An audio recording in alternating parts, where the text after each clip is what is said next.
तो दोस्तों कैसे हैं आप सभी लोग। और आज की वीडियो में हम स्टार्ट करने जा रहे हैं जुजुत्सु काइसेन के सीज़न 2 के एपिसोड 1 को।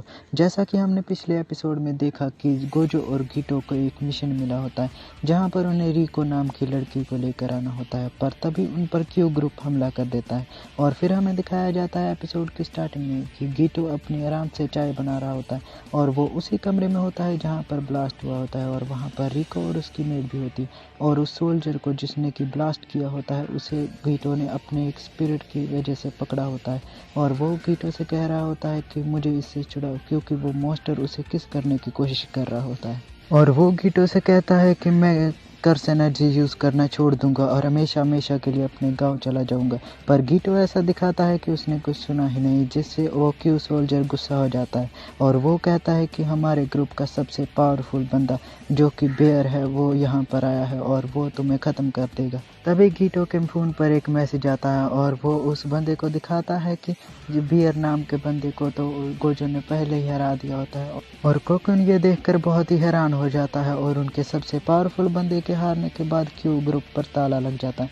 और फिर हमें दिखाया जाता है एक वाटर बोर्ड अरीना को जहाँ पर तोजी फुशिगिरो बैठा होता है, जिसे सॉर्सरर किलर के नाम से भी जाना जाता है। और तोजी वहाँ पर बैट लगाने आया होता है, पर वो अभी तक एक भी बार नहीं जीता होता। और तभी वहाँ पर कॉन्ग आता है और वो तोजी को उसका काम याद दिलाता है कि उसे स्टार प्लाज्मा वेसल को मारना है। और फिर तोजी कॉन्ग को कहता है कि मैं गोजो को 1v1 में नहीं हरा सकता, जिसके कारण मैंने उसके पास कुछ गुंडे हायर कर भेजे हैं।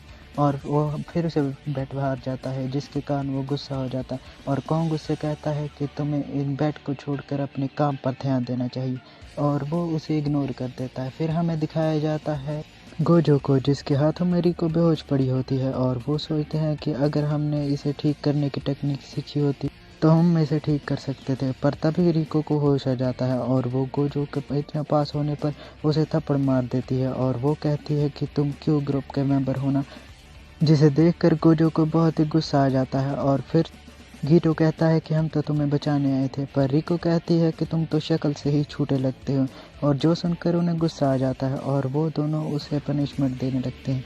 पर तभी रिको की मेड वहाँ पर आ जाती है जिसका नाम मिसाटो होता है, और वो रिको को कहती है कि नहीं, ये दोनों हमारे साथ हैं। और रिको देखकर कहती है कि तुम ये किस पर बैठी हो।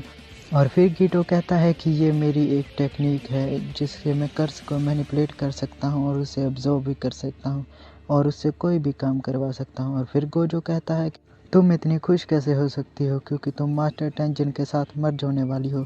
पर फिर रिको कहती है कि ये मेरा सौभाग्य है कि मैं मास्टर टेंजन की वैसे हूँ, पर उस पर कोई भी ध्यान नहीं देता और गोजो गीटो को अपना नया होम स्क्रीन दिखाने लगता है, जो देखकर रिको गुस्सा आ जाता है। पर तभी रिको को याद आता है कि मुझे आज स्कूल जाना था, और फिर वो सभी लोग वहाँ पर स्कूल में आ जाते हैं और गोजो मास्टर यागा से बात कर रहा होता है और वो कहता है कि हमें तो इसे लेकर सीधा जुजुत्सु हाई जाना चाहिए ना, फिर हम यहाँ क्या कर रहे हैं। और फिर यागा गोजो को बताते हैं कि हमें इसकी सारी बातें माननी होंगी क्योंकि वह मास्टर टेंजन का ऑर्डर है। और फिर गीटो कहता है कि क्योंकि ये मास्टर टेंजन के साथ मर्ज होने वाली हैं तो फिर रिको अपने दोस्तों को कभी भी नहीं मिल पाएगी और वो जुजुत्सु हाई के सबसे नीचे वाले पार्ट में रहा करेगी, इसलिए उसे आज अपने दोस्तों के साथ समय बताने दो।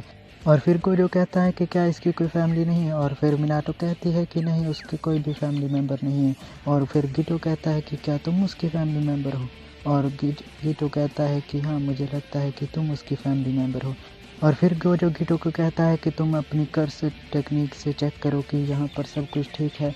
और फिर गीटो कहता है कि नहीं, मेरी दो स्पिरिट को किसी ने मार दिया है और हमें रिको को बचाने के लिए जाना होगा। और फिर हमें दिखाया जाता है तोजी को, और फिर हमें दिखाया जाता है कि तोजी ने कॉन्ग पर कहकर रिको पर बहुत ही बड़ी बाउंटी लगा दी होती है। और फिर हम दिखाया जाता है कि गोजो और गीटो उन्हें बचाने के लिए भाग रहे होते हैं और गोजो दूसरी तरफ जाता है और वो बहुत ही गुस्सा होता है। और हमें दिखाया जाता है कॉन्ग तोजी से कहता है कि मैंने उस लड़की पर बाउंटी लगा दी है, और फिर तोजी कहता है कि इस बाउंटी को 48 घंटे के लिए चलने दो और फिर सारे पैसे मेरे पास भेज देना। और कॉन्ग कहता है कि अगर किसी ने पहले उसे मार दिया तो वो सारे पैसे उसे मिल जाएंगे। और फिर तोजी कहता है कि गोजो बहुत ही ज़्यादा पावरफुल है और उसे कोई भी हरा गरा नहीं हरा सकता, उसे सिर्फ मैं ही हरा सकता हूँ। और फिर हमें दिखाया जाता है कि तोजी फिर से हार जाता है, जिससे वो बहुत ही गुस्सा और परेशान हो जाता है। पर फिर वो कॉन्ग से कहता है कि चलो अब फ़ोन रखो, और कॉन्ग उस पर गुस्सा कर रहा होता है, पर तोजी उसकी बात नहीं मानता। और फिर हमें दिखाया जाता है कि गीटो के सामने एक बूढ़ा सा कर्स यूजर आ जाता है, और वो गीटो की यूनिफॉर्म देखकर पहचान जाता है कि ये जुजुत्सु हाइसे है, और वो बिना किसी देरी के अपने बीस्ट समन कर लेता है। और तभी भी गीटो भी अपने बीस्ट को समन कर लेता है, और वो बंदा देखकर पहचान जाता है कि इसके पास कर्स मैनिपुलेशन की टेक्निक है। पर ये फिर भी मुझसे नहीं जीत सकता, क्योंकि इसके पास बहुत ही कम एक्सपीरियंस होगा, क्योंकि ये बहुत ही जंग है। पर तभी गीटो अपने बहुत ही बड़ा मॉन्स्टर निकाल लेता है, और वो वहाँ से जाने लगता है। उसे लगता है कि वो बूढ़ा आदमी मारा गया, पर तभी वो खिड़की तोड़कर अंदर आ जाता है, और फिर उसे बूढ़े आदमी को दिखाई देता है उसका मरा हुआ डॉग। और फिर वो अपने पास में चला जाता है, जहाँ पर वो कर्स की पावर होने के कारण उसके पास कोई भी नहीं आता था, पर फिर उसका डॉग ही था जो कि उसके साथ रहता था बिना किसी घबराहट के। और फिर वो बंदा सोचता है कि मुझे ऐसा क्यों दिखाई दे रहा है, और तभी गीटो उसको पंच मारकर उसे हरा देता है, क्योंकि गीटो की फिजिकल एबिलिटी भी बहुत ही ज़्यादा थी। और फिर गीटो उससे सारा कुछ पता कर लेता है। और फिर हमें दिखाया जाता है कि गोजो भागता हुआ रिको की क्लास में घुस जाता है, और उसे देखकर सभी लड़कियां उस पर फिदा हो जाती हैं, और वो रिको से कहते हैं कि क्या ये तुम्हारा बॉयफ्रेंड है, पर वो कहती है कि नहीं, ये मेरा कज़न है। और फिर उससे चश्मा उतारने के लिए कहती हैं, और गोजो भी फिर पोज देने लगता है। और तभी उनकी टीचर आती हैं, और वो भी गोजो का अपना नंबर देने लगती हैं चुपके से।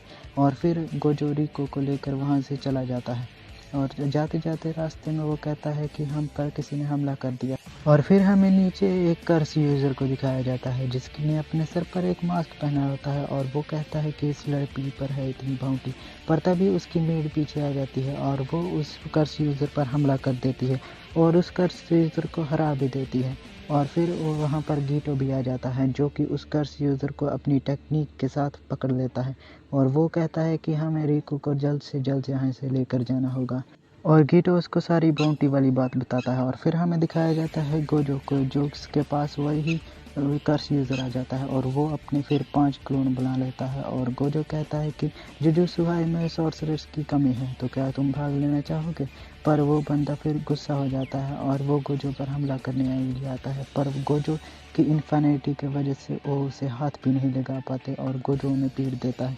और फिर उसके कुछ ही क्लोन बचते हैं, और वो गोजो अपनी टेक्निक से उन्हें भी हरा देता है। और वो मजाक में कहता है कि मेरी टेक्निक जॉगिंग बग की तरह काम करती है, जो कि अपने दुश्मन को अपनी तरफ अट्रैक्ट करती है, और मेरे पास इन्फिनिटी शील्ड की भी पावर है, जो कि मेरे आसपास हमेशा रहती है। और फिर गोजो अपनी पावर का यूज़ करता है, और वहाँ पर एक बिल्डिंग को तोड़ देता है, और वो उस बंदे पर अपनी रेड रिवर्स टेक्निक का यूज़ करता है, पर वो गोजो से अच्छे से एक्टिवेट नहीं होती, क्योंकि उसने अभी तक उसे मास्टर नहीं किया।